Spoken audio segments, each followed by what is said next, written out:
Eu pergunto, qual sacrifício você está fazendo para agradar o Senhor e ser agente de transformação de vida? Só a compaixão, irmão, combinada com sacrifício, leva alguém a se sacrificar e entregar a Jesus o pouco que tem. Muitos cristãos não se envolvem porque pensam que o que eles podem fazer é pouco demais. Eu sou só 5 pães e 2 peixes. Mas você imaginou o que Deus pode fazer com o sacrifício de cada um de nós? Com a dedicação de cada um de nós? Por que a multiplicação aconteceu? Tudo por nossa causa. Daquilo que a gente foi e fez, que atraiu o milagre de Deus.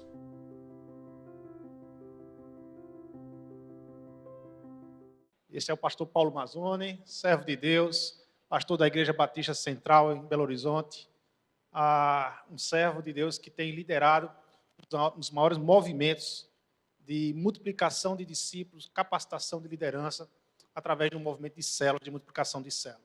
Nós vamos orar pelo pastor Paulo Mazzoni e ouvir aquilo que Deus tem para nós essa noite, através do seu servo.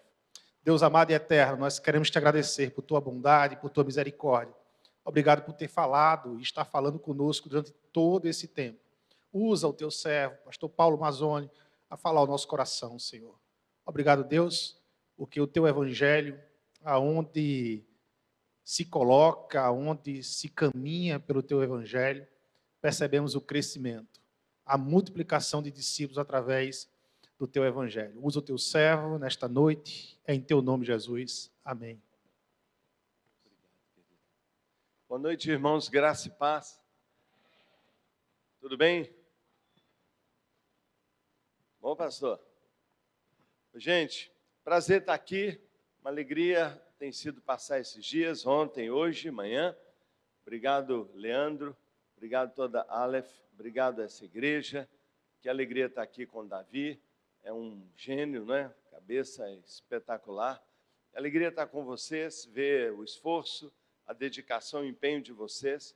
A gente ama missões, a gente vê o que Deus tem feito nessa nação através de missões, e a Aleph é uma linda missão, e eu fico muito feliz, não é? Graças a Deus. Vamos abrir as nossas Bíblias, por favor. Vamos abrir a nossa Bíblia exatamente nesse texto que nós acabamos de ouvir. Agora, por favor, Marcos capítulo 6. Vamos abrir e ler a partir do verso 30. Por gentileza, prometo ser bem rápido, sei que os irmãos já estão cansados o dia todo, não é? Eu vou ser bem colaborativo, mas vou deixar meu recado e quero terminar orando por você, quero terminar nós levantando um clamor aqui, quero orar por aquele que está se sentindo, né, nesse estado de um combustível novo, de um sangue novo, de um amor novo, de um ânimo novo, quero orar por você daqui a pouquinho, tá bom? Então vamos ler, por gentileza, Marcos capítulo 6, verso 30 ao verso 44. Você tem sempre aqueles textos preferidos, esse é um dos meus, uma história incrível, de onde eu tirei, não é, muita inspiração para aquilo que Deus está fazendo na realidade. Eu criei muito nesse texto, tenho aplicado na minha vida, tenho aplicado esses princípios na minha igreja, e como Deus tem abençoado. E eu quero ler para vocês. Sim, está escrito, a partir do verso 30, os apóstolos reuniram-se a Jesus e lhe relataram tudo o que tinham feito e ensinado. Havia muita gente indo e vindo, a ponto de eles não terem tempo para comer. Jesus lhes disse, venham comigo para um lugar deserto e descansem um pouco. Assim, eles se afastaram num barco para um lugar deserto. Mas muitos dos que os viram retirar-se, tendo-os reconhecido, correram a pé de todas as cidades e chegaram lá antes deles. Quando Jesus saiu do barco e viu uma grande multidão, teve compaixão deles, porque eram como ovelhas sem pastor. Então começou a ensinar-lhes muitas coisas. Já era tarde, por isso seus discípulos aproximaram-se dele e disseram, este é um lugar deserto e já é tarde. Mande embora o povo para que possa ir aos campos e povoados, comprar algo para comer. Ele, porém, Jesus respondeu: deem-lhes vocês algo para comer. Eles disseram: isso exigiria 200 denários. Devemos gastar tanto dinheiro em pão e dar-lhes de comer? Perguntou ele: quantos pães vocês têm? Verifiquem. Quando ficaram sabendo, disseram: temos 5 pães e 2 peixes. Então Jesus ordenou que fizessem todo o povo assentar-se em grupos na grama. Assim, eles se assentaram em grupos de 150, tomando 5 pães e 2 peixes, e olhando para o céu, deu graças e partiu os pães. Em seguida, entregou-os aos seus discípulos para que os servissem ao povo, e também dividiu os 2 peixes entre todos eles. Todos comeram, ficaram satisfeitos, e os discípulos recolheram 12 cestos, cheios de pedaços de pão e de peixe, e os que comeram foram 5.000 homens. Ore só mais uma vez e fale assim: Deus, fala ao meu coração. Fala ao meu coração, Deus. Fala ao meu coração. Bem, você entendeu e já conhece esse texto amplamente. Os discípulos e Jesus estavam muito cansados. Já tinham ministrado a um povo que nunca ficava satisfeito, as necessidades tão grandes, tão constantes. Jesus está exausto, seus discípulos estão exaustos. E como bom líder, Jesus quer dar um descanso à sua equipe e diz: prepara o barco, nós vamos sair correndo, vamos lá para o outro lado e nós vamos tirar um dia para descansar, porque a confusão está muito grande, nós estamos muito cansados. Bem, eles entram no barco, atravessam para o outro lado, mas quando chegaram do lado de lá, essa multidão já estava lá, já tinham corrido de todos os lugares e já estavam lá esperando Jesus chegar. Nesse momento, Jesus olha para aquele povo aflito, necessitado, angustiado, como ovelhas que não têm pastor, e ele diz: eu não posso parar. Você já passou por uma experiência como essa? Você já sentiu assim na pele? Você tem sentido na pele o desespero, a angústia, o desamparo, a solidão das pessoas? Se você não tem sentido isso, basta andar pela rua, basta ir num hospital, basta sair para um lugar. Eu me lembro outro dia que uma irmã da igreja me falou: pastor, por favor, minha mãe gosta tanto de você, minha mãe ama tanto você, ela está no hospital, está muito ruim, será que você não poderia ir lá? Eu lembrava da dona Cecília, realmente ela estava sumida. Ela falou: ela está no hospital há tanto tempo. Eu falei: meu Deus, que horas eu vou lá?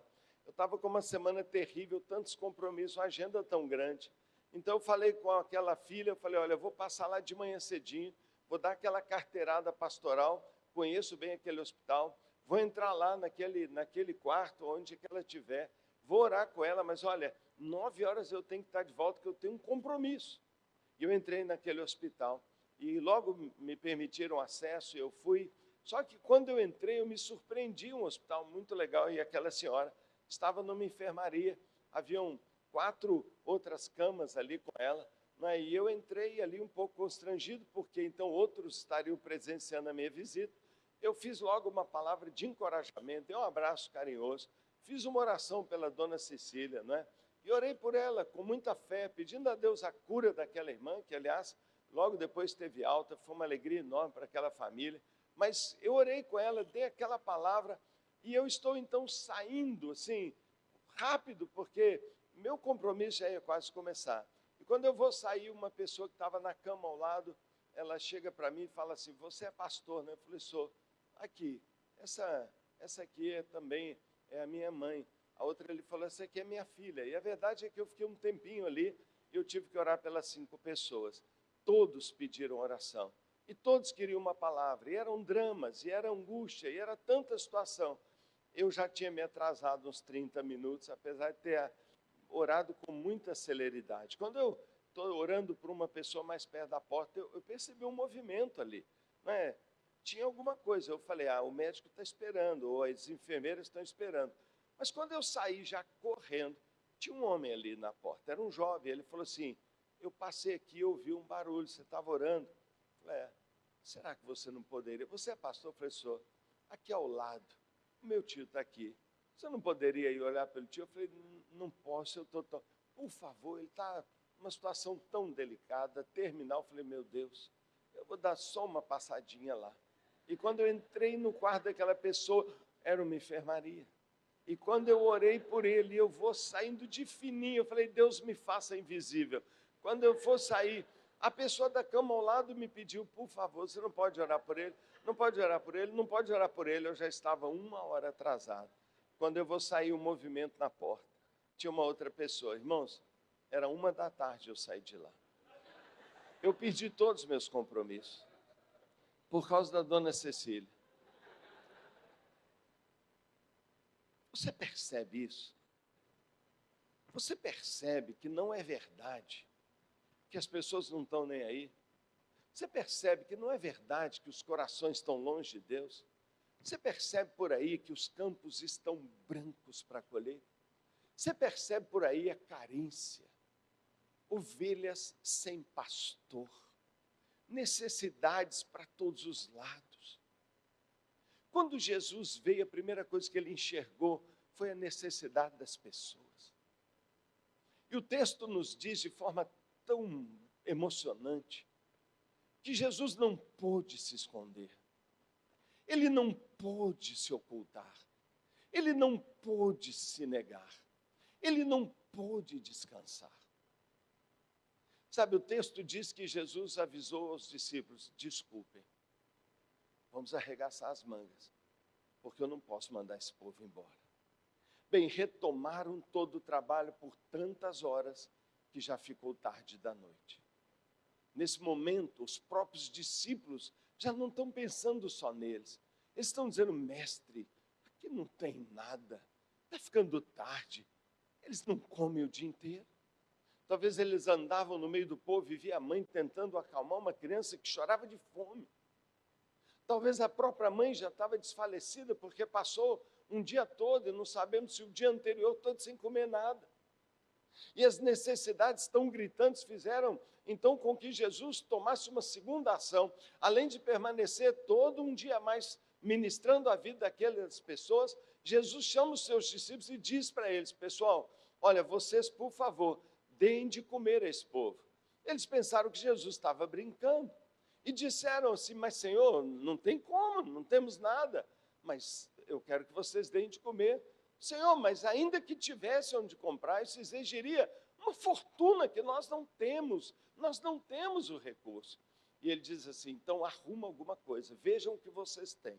Bem, sabemos pela história que um garoto tinha levado seu lanche, e ele oferece a Jesus. Jesus tinha todo o direito de ficar para ele com pelo menos um pão, ele estava liderando tudo aquilo, mas o texto diz que Jesus toma tudo aquilo daquele jovem, apresenta ao Senhor através de oração e opera um dos mais extraordinários, icônicos, simbólicos, um dos milagres que mais confirmavam profeticamente que era mesmo o Messias que estava ali, que a semelhança de Moisés no deserto provia para eles o pão do céu, o milagre, o maná das mãos de Deus diretamente para eles. Então ali naquele momento há um milagre extraordinário, e todos comem, e todos se fartam, e é extraordinário. Multiplicação, multiplicação.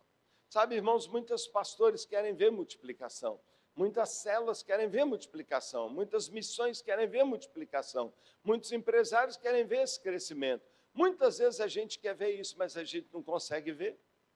Por quê? Porque nós estamos procurando, às vezes, no lugar errado. Nós estamos, às vezes, procurando um método de multiplicação. Nós estamos procurando uma estratégia de multiplicação. Nós estamos procurando um talento, um ensino, uma pessoa capaz de fazer multiplicação. Mas o que a gente aprende nesse texto é que multiplicação não é resultado de nada disso. Irmãos, não tem como negar nesse texto que por mais que a gente deve fazer a nossa parte, crescimento, e eu estou hoje incumbido de falar sobre crescimento numérico. Irmãos, posso compartilhar a minha experiência? Crescimento numérico é um milagre. É um milagre de Deus. Não é só que de Deus somos cooperadores. Não, Ele faz tudo, irmãos. É um milagre de Deus. E este milagre da multiplicação dos pães confirma isso para nós. Muitas vezes nós pensamos que a multiplicação vai ser resultado de alguma competência especial que a gente vai ter. Mas muitos ainda não entenderam. Muitos ainda não entenderam o que aconteceu e que continua acontecendo até hoje nas igrejas por aí. É um verdadeiro milagre. Muitas vezes nós estamos vivendo um milagre, às vezes a gente nem enxerga. E às vezes a gente fica falando, mas onde estão os milagres? Onde estão os milagres? Todo dia a gente vê esse milagre, irmão. Quando uma pessoa se converte. Qual que é o segredo? Qual é o segredo? Por que o milagre acontece? Por que o milagre acontece? Sabe, muitas vezes Deus permite que a gente entre numa situação como essa. Os discípulos estavam exaustos. Jesus cobra deles uma solução e eles percebem, eu não tenho nada. E Deus, que é um Deus de abundância, muitas vezes, irmãos, Ele deixa a gente passar por tempos e situações de escassez, para que a gente compreenda que a provisão dEle é um milagre. Durante anos e anos e anos e anos e anos, a ponto de querer desistir inúmeras vezes, eu vi uma escassez ministerial que me ofendia, que me machucava. Quantas e quantas vezes eu falei, tem alguma coisa profundamente errada comigo, porque nada dá certo, porque eu sou horrível, porque a culpa deve ser minha. Eu ficava procurando todas as razões, onde tem um pecado, onde tem uma falha minha, por que é que isso não anda, por que esse trabalho não anda, por que as pessoas vão indo embora, a igreja só declinando. Sabe, às vezes Deus deixa e permite que a gente passe por tempos de escassez, como Ele levou aquele povo até o limite, como Ele desafiou os discípulos dizendo, arrumem para eles para comer, para a gente olhar e dizer, não está em mim, não é na minha força, não é no meu braço, não é na minha competência, não é no meu estudo, não é no meu esforço, não é no meu carisma, eu preciso de um milagre, eu preciso de uma intervenção sobrenatural de Deus, e foi o que aconteceu naquela história. Então não foi sorte, não foi coincidência, foi um milagre. Jesus viu naquele povo carência, solidão, fome, e ele decidiu fazer algo. E foi uma iniciativa de Jesus e não dos discípulos. Na verdade, os discípulos nem queriam ajudar. Os discípulos estavam só colocando impedimentos, e muitas vezes a gente dá desculpas, a gente coloca impedimentos, e o crescimento numérico não veio. Mas Jesus é um Deus de milagre, Ele pode fazer qualquer coisa, mas muitas vezes Ele quer preparar a gente, trabalhar conosco, e eu entendo que foi isso que Ele fez comigo. A grande pergunta é, por que aconteceu de fato aquela multiplicação? E a resposta é óbvia, e você sabe disso, mas eu quero trazê-la ao seu coração. Aquele milagre só aconteceu porque havia ali um ambiente de compaixão. O ambiente era de compaixão. O ambiente ali era de compaixão, porque o texto diz que quando Jesus viu a multidão, muitas pessoas ficam dizendo, eu preciso de uma visão, de uma revelação. Pega a visão de Jesus. Qual a visão de Jesus? As multidões famintas. As donas Cecílias que estão lotando os hospitais. As pessoas que estão por aí estendendo a mão e dizendo, por favor, me dá uma esmolinha, pelo amor de Deus. E ela não precisa de uma esmola, ela precisa de um milagre. Nós temos abundância de estratégias, temos abundância de trabalho, temos abundância de técnica, mas não temos a essência, muitas vezes, que é a compaixão pelas pessoas perdidas. O milagre de multiplicação aconteceu porque Jesus tomou o que ele tinha e compartilhou com o povo.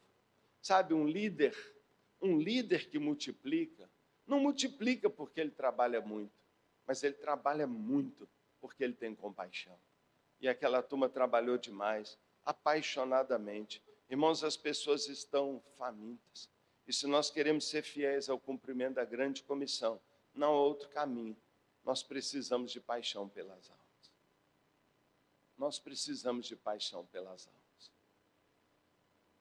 Muitas vezes nós queremos ver o crescimento numérico da nossa igreja, mas nós permitimos que a nossa igreja se torne indiferente à situação de uma pessoa perdida. Eu não sei se o irmão tem ideia, mas nós temos hoje pelo menos 5,5 bilhões de pessoas vivendo conosco, respirando o ar que a gente respira, vivendo no mesmo planeta que a gente vive. Se Jesus parar a história agora, provavelmente, não sou eu juiz, mas muito provavelmente, esses que não se declaram cristãos, que não creem em Cristo, que não acredita no Evangelho, que não acredita na cruz, que não acredita na salvação pela graça, esses 5 bilhões e 500 mil pessoas estarão irremediavelmente perdidos. Eu não sei para que lado a praia está, mas se nós saímos em fila aqui, um encostando a barriga nas costas dos outros, e dermos uma volta no planeta Terra, sair aqui, atravessar o Oceano Atlântico inteiro, depois cruzar toda a África, e entrar pela Ásia, o Oceano Índico, dar a volta em todo o Pacífico, entrar pelo Chile de volta e chegar aqui e der uma volta, e der mais outra volta, e mais outra volta de seres humanos, igual a mim, igual a você, a cara do seu filho, a cara do seu neto, você vai dar mais de 30 voltas nos 42 mil quilômetros da circunferência da Terra, só de gente que em fila estão aguardando a perdição eterna. Isso arrebenta meu coração, isso dói meu coração. E muitas vezes eu estou lá satisfeito como eu estava, justificando que aquelas 100 pessoas da minha igreja era o que Deus tinha me chamado para fazer, mas Ele disse, vá e salve o mundo. Eu falei, como, Senhor, é uma multidão impossível. Ele falou assim, não vai acontecer o milagre se você não quiser que elas sejam salvas. Se você não desejar, não sofrer, não sofrer por elas serem salvas. Quando é seu filho que está lá dentro de uma casa, pegando fogo, você entra lá dentro, se queima todo, joga o cobertor em cima dele. Se for necessário, você morre, mas você tira seu filho de lá. Isso é amor. É um amor que se importa, que se sacrifica. Era isso que Jesus está mostrando para os discípulos e mostrando para nós. Só houve multiplicação, porque teve compaixão. Eu não sei quantos e quantos anos eu tive que mostrar, pregar, ensinar, para despertar na minha igreja um sentimento que estava adormecido. Eu fui concluir que uma igreja batista excelente, bíblica, com recursos, com gente super ótima, ficava 40 anos estagnada. Não era porque ela era ruim ou por causa de pecado, porque não tinha um ambiente de compaixão. Eu me lembro dias e dias e dias, em todos os momentos, dizendo só isso. Eu lembro quando eu botei no projetor, nenhuma marca não, mas um contador de quantas pessoas nasciam e quantas pessoas morriam. Está em qualquer internet, em qualquer celular, você põe. E eu zerei. E quando acabou o culto, eu falei, só enquanto a gente estava aqui, esse tanto de gente morreu. E se for pelas estatísticas mundiais, 80% delas partiram para o inferno. Quantas vezes eu terminei uma ceia e ainda tinha um monte de cálice e pão. E eu cheguei e falei assim, olha aqui, ó, isso é falta nossa. Porque esse pão alguém devia ter comido. E esse cálice foi feito para alguém que devia ter. E você vai gerando isso na igreja. E você sai para a rua. Quantas vezes eu fiz o culto da igreja fora do prédio, na praça na frente, para o povo poder ver gente e gente poder ver o povo. Para dizer que o nosso evangelho é feito lá fora. Sabe, quando nós começamos então a abrir um grupo, 2 grupos, 10 grupos, e eles tinham a obrigação, senão eu fechava eles, de trazer não crentes. Eles começaram a conhecer os não crentes e ver que estavam todos desesperados, aceitando plenamente o convite. Irmãos, no mês passado eu li uma pesquisa que acabou de sair nos Estados Unidos. Ela me estarreceu. Por causa dessa crise, essa polarização de esquerda e direita, uma sociedade tão dividida como nos Estados Unidos, eles fizeram uma pesquisa agora sobre os evangelhos. E nessa grande pesquisa, uma das maiores, com milhares de pessoas entrevistadas, uma das perguntas me chamou a atenção, que foi assim, algum amigo seu, colega seu, já se aproximou para você, um crente, um cristão, um protestante, querendo apresentar para você a fé, a razão e pregar para você? A pergunta é, um colega amigo seu já se aproximou para pregar de você?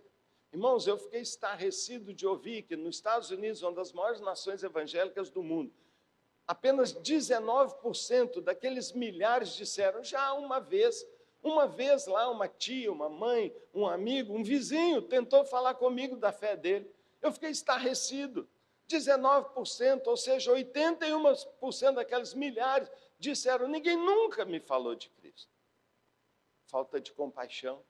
Mas o que mais me chocou foi a próxima pergunta, porque eles aproveitaram e perguntaram, mas e se um colega, um amigo, um parente, um vizinho, tivesse te procurado, te abordado para falar sobre a fé dele, você aceitaria ouvir? A resposta mais marcada, também 80%, foi: eu teria muito prazer em ouvir o que ele tinha a me dizer. Eu quase caí no chão, porque nós dizemos que as pessoas não querem.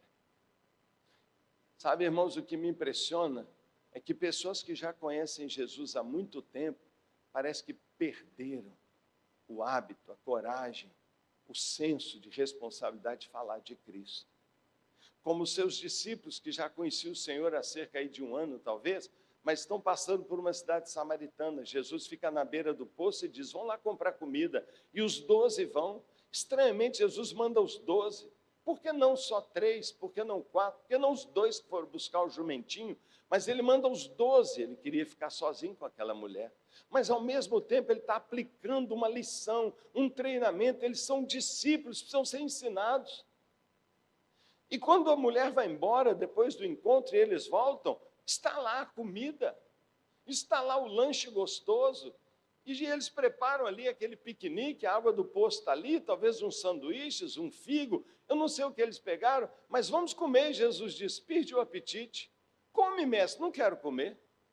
Ora, como ele não quer comer, se foi ele que mandou buscar comida, terá alguém trazido comida? E ele diz: eu tenho uma comida que eu estou vendo que vocês não conhecem, e a minha comida é fazer a vontade de Deus. Sabe, muitos de nós entendemos, e é verdade, que o nosso alimento é a palavra de Deus, mas Jesus diz que o alimento dele, ou seja, crente que não faz a vontade de Deus, não é sadio. E o que me impressiona é que aqueles 12 entraram em contato com uma cidade inteira e não foram capazes de dizer: gente, Jesus está ali no poço, ele nunca mais vai passar aqui. Nunca mais ele passou lá. Era a única chance daquele povo. E eles são capazes de ir lá buscar comida, voltar com a comida e não falar. Desceram 12 e subiram 12. E Jesus diz para ele: ei, vocês não estão vendo que os campos estão brancos, não? Vocês acham que ainda faltam 4 meses? Nós sempre temos uma desculpa, mas a razão mesmo é que a gente de fato não se importa. Não tem crescimento numérico se não houver um ambiente de compaixão desesperada, se não nos colocarmos na pele dos que sofrem tantas necessidades, mas a maior de todas, de conhecer o caminho, de achar a luz, de descobrir a salvação. Irmãos, isso é o maior desafio que nós temos. Uma mulher que tinha tudo para ser rejeitada, talvez a pior porta-voz. Ela desce a cidade e nem perguntar o nome de Jesus ela não fez, ela não perguntou. Ela nunca fez uma escola bíblica, um curso de treinamento, um evangelismo, nada, nunca falou nada, mas desceu correndo e ela não podia ficar calada. Venham ver o homem. Ele me contou tudo desse que vocês sabem que eu tenho feito, mas falam só pelas costas. Ele me falou tudo. Será que ele não é o Messias? E Jesus está falando para os seus discípulos: vocês não dizem que faltam 4 meses, que não está na hora da colheita? Então olha para aquela porta lá e de repente começa a sair gente. E os discípulos ficam envergonhados. As mesmas pessoas que eu encontrei, eu não falei de Cristo. Me impressiona que os que têm mais tempo andando com Jesus são os que menos pregam. E os novos convertidos, que às vezes nem têm um testemunho ainda, é que estão trazendo seus amigos. Nós não podemos ser assim. Irmãos, nós temos que descobrir uma maneira de que compaixão volte ao nosso coração. Eu não sei, Belo Horizonte tem mais de 30 mil moradores, homens, adultos morando na rua. 30 mil. 30 mil pessoas morando debaixo de marquise. Arrebenta o meu coração. Nós temos a cidade refúgio. Conseguimos colocar lá centenas, mas não é nada diante dos milhares. Isso tem que doer nosso coração quando a gente vai nos bares, nos pontos de droga, nas boates. Vê aquelas moças novinhas, ali na rua ainda se esforçando para tentar abaixar aquela sainha minúscula, com os seios praticamente de fora, entrando naquele lugar, para sofrer uma violência, porque tem um vazio maior do que o medo de ser abusado. Quando a gente ouve no andar de cima os gritos, Quando a gente anda pela rua e vê a violência, alguma coisa tem que mexer no nosso coração. Eu só sei te dizer que multiplicação aconteceu por causa de compaixão.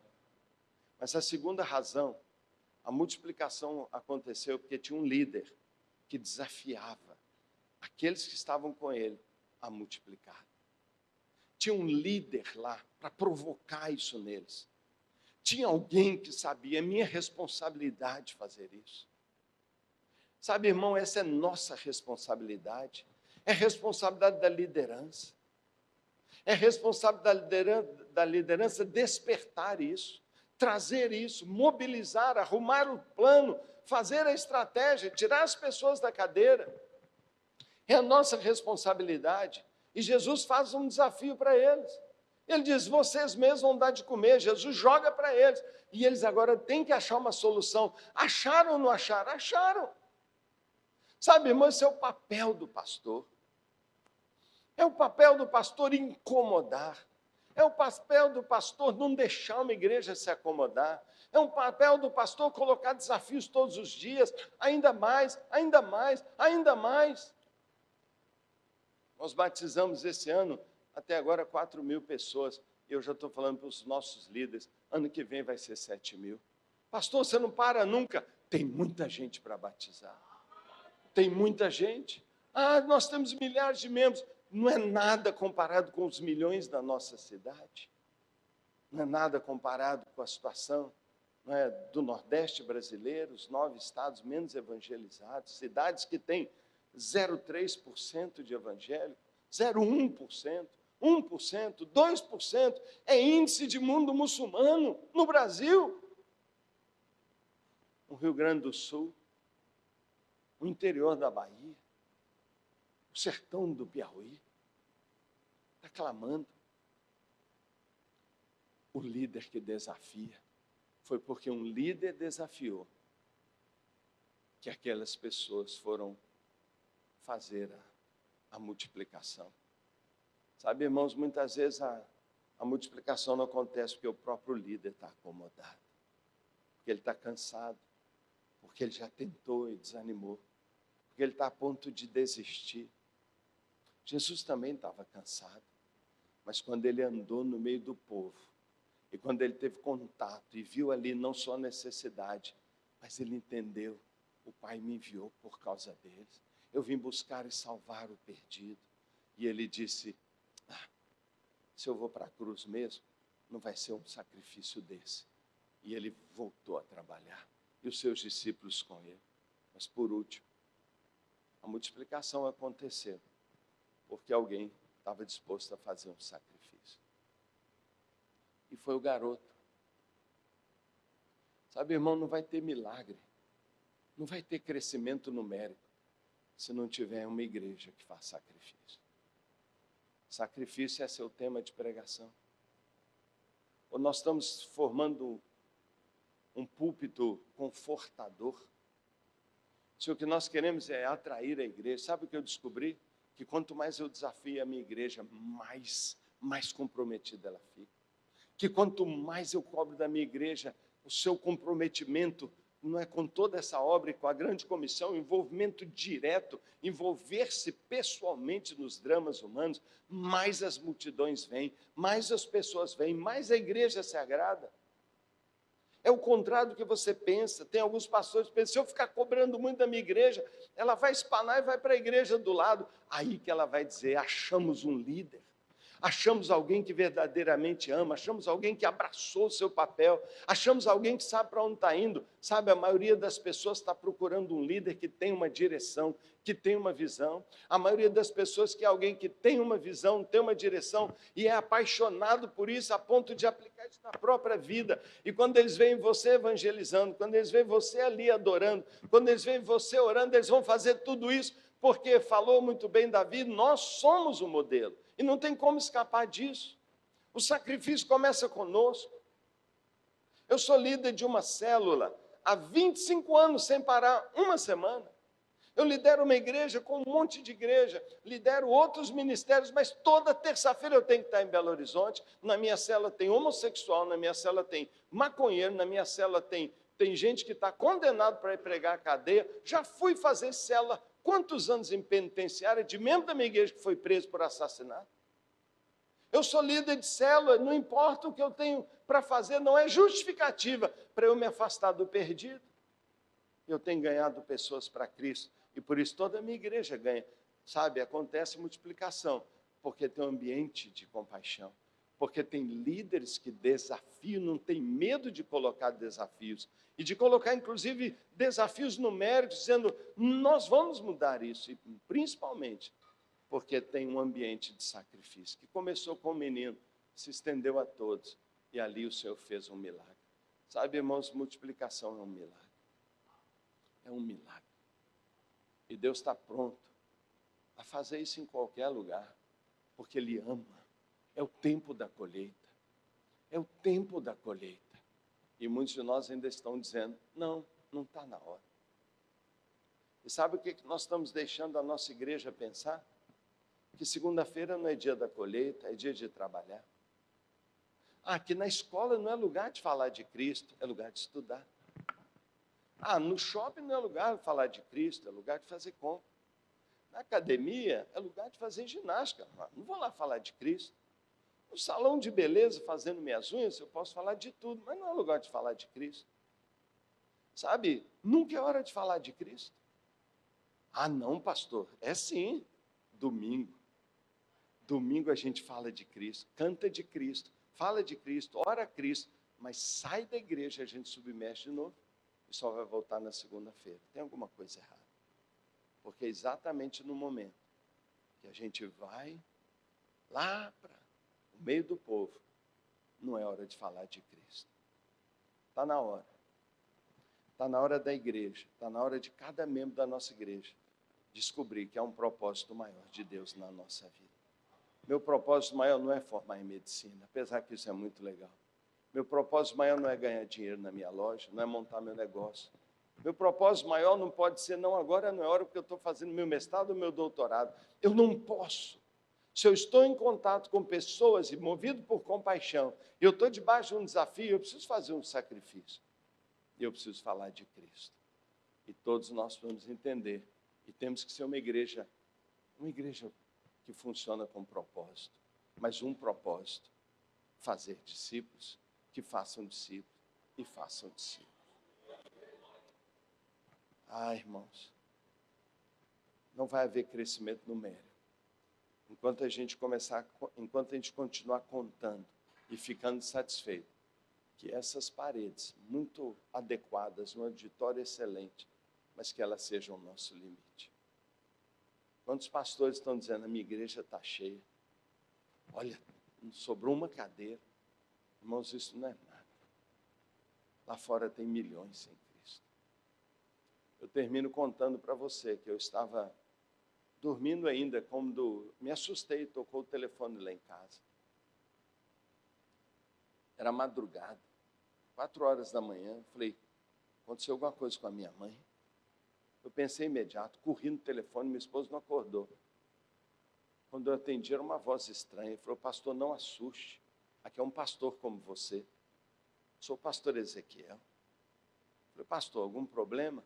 Não, você não me conhece. Eu quase que falei, nem quero, né? Desliga, nem quero te conhecer. 4 horas. Foi, pastor, estou no monte. Eu estou aqui no monte. Estou orando aqui. E tem muita gente orando aqui. E pastor, quando a gente estava orando, Deus me deu uma visão. E eu vi a sua igreja. Pastor, aquele seu prédio é um dos prédios mais bonitos que eu conheço. Eu estou aqui orando e eu vi seu prédio, pastor. E tem um anjo assim, que é o dobro da altura do seu prédio. O prédio seu, que é muito alto, está batendo aqui na cintura dele. E pastor, eu estou vendo que ele está lá agora, pastor, no seu prédio. Eu falei, irmão, precisava me ligar essa hora para contar uma maravilha dessa? Não é? Glória a Deus, tem um anjo desse que Deus enviou. E eu levando, né, respeitando ali a fé e a atitude dele. Eu entendi que ele estava emocionado, então eu respeitei ele. Mas ele falou assim, pastor, mas não é bom não, pastor. Pastor, ele tem uma marreta dessas de demolir parede. E ele está batendo na sua igreja, pastor. E ele está demolindo a sua igreja. Eu falei, Jesus. que houve? Vai demolir minha igreja? Esse cara quer derrubar a igreja. E eu, pastor, eu corri lá e nós aqui estamos orando, nós estamos tentando segurar esse anjo, pastor, porque ele vai derrubar a sua igreja. Então, pastor, eu estou aqui segurando a perna dele, lutando com o anjo, mas eu tenho que passar isso para você, porque eu tenho outras causas aqui. A igreja evangélica é linda, não é? Não é linda? É linda, é linda. Ela tem essa variedade assim, né? Meio zoológica, né? Mas pensa bem, 4 horas da manhã, o cara nessa viagem, né? Deu vontade de perguntar, pastor, você está fumando o que aí na montanha e tal?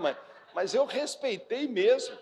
Mas eu tomei com temor, irmão. Sabe o que aconteceu? Eu falei, pastor, pode deixar, pastor. Pode deixar que eu vou, pode ficar em paz, eu vou resolver esse negócio com o Senhor. Bem, eu desliguei e fui ter uma atitude um pouco desrespeitosa, e tipo assim, vou embora. Quando eu comecei a andar, eu senti um temor. Eu senti uma pressão e um temor, que eu falei, ai, é verdade. Fui para a minha sala, me ajoelhei e comecei a orar. Irmãos, eu devo ter ficado orando mais de 1 hora. Comecei a clamar.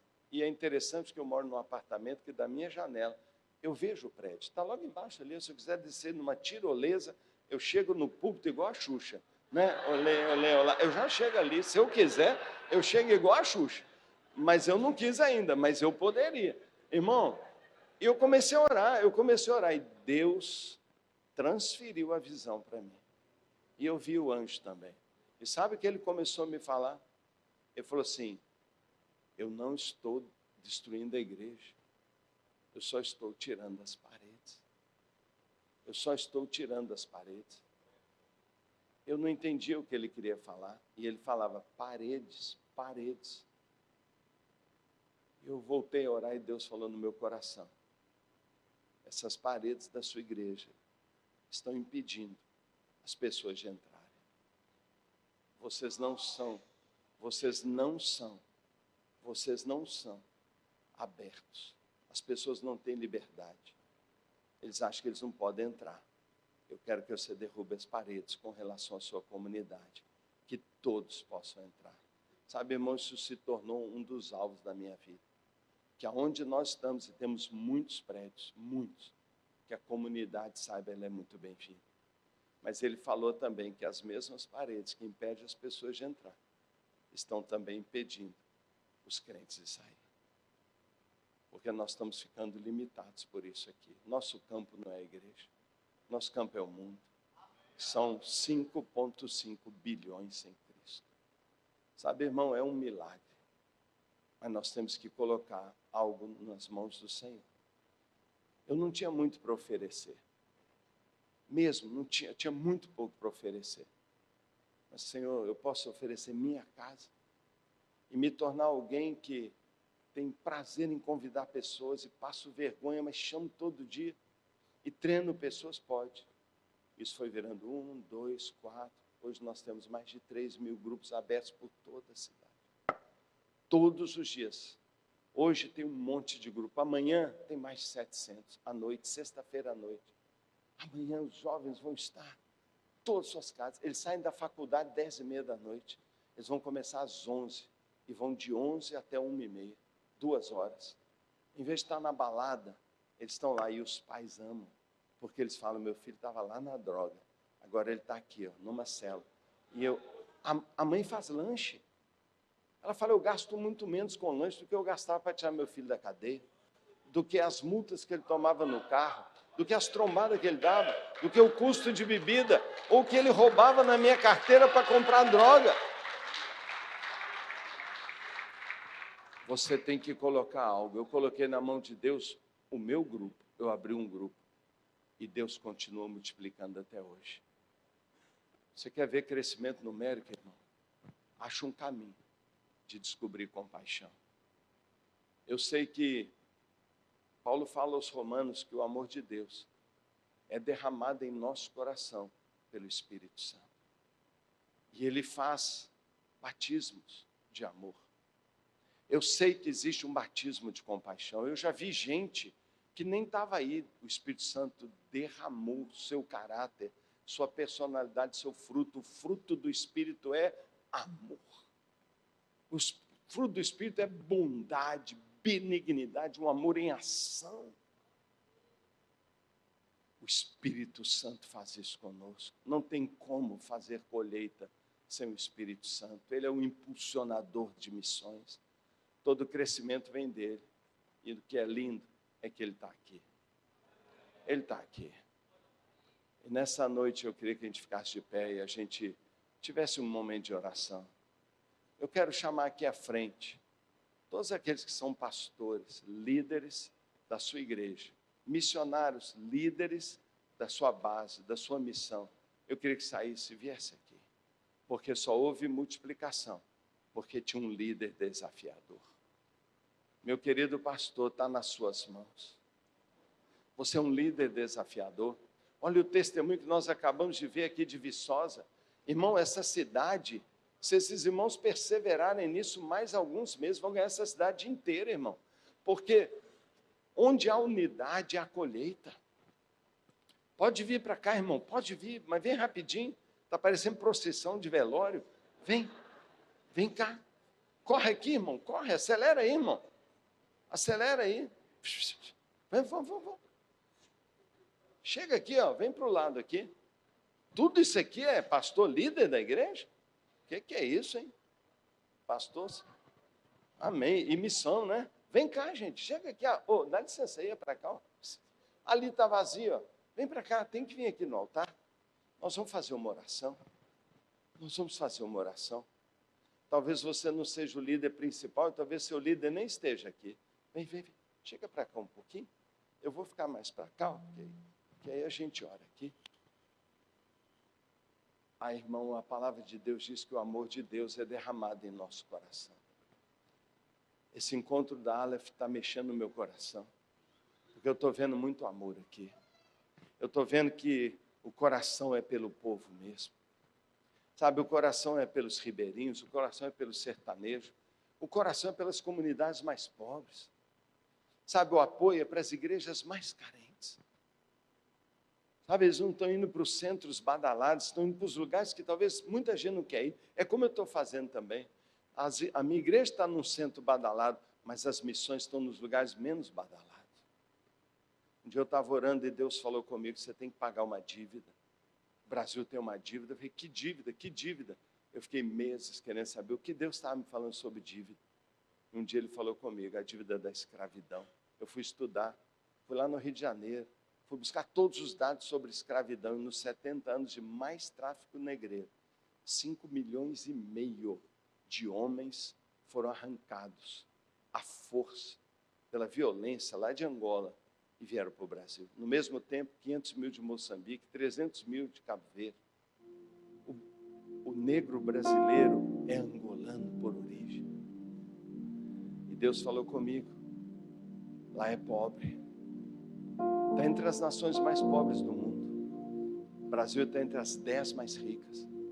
Milhões vieram enriquecer o Brasil. Plantaram cana, tiraram ouro, tiraram borracha, desenvolveram nossos estados. São brasileiros hoje e têm constituído essa nação trabalhadora como a nossa. Um dos países mais trabalhadores, que mais horas por semana aplica no trabalho, porque nós nascemos do trabalho. Mas Deus falou, vai para lá, e nós estamos lá, com escolas, com creches, com orfanatos, com igrejas, várias igrejas em várias regiões. Muitos missionários. A maior despesa da nossa igreja, a maior despesa não é aqui no Brasil, é lá. É caríssimo lá. Mas é dívida.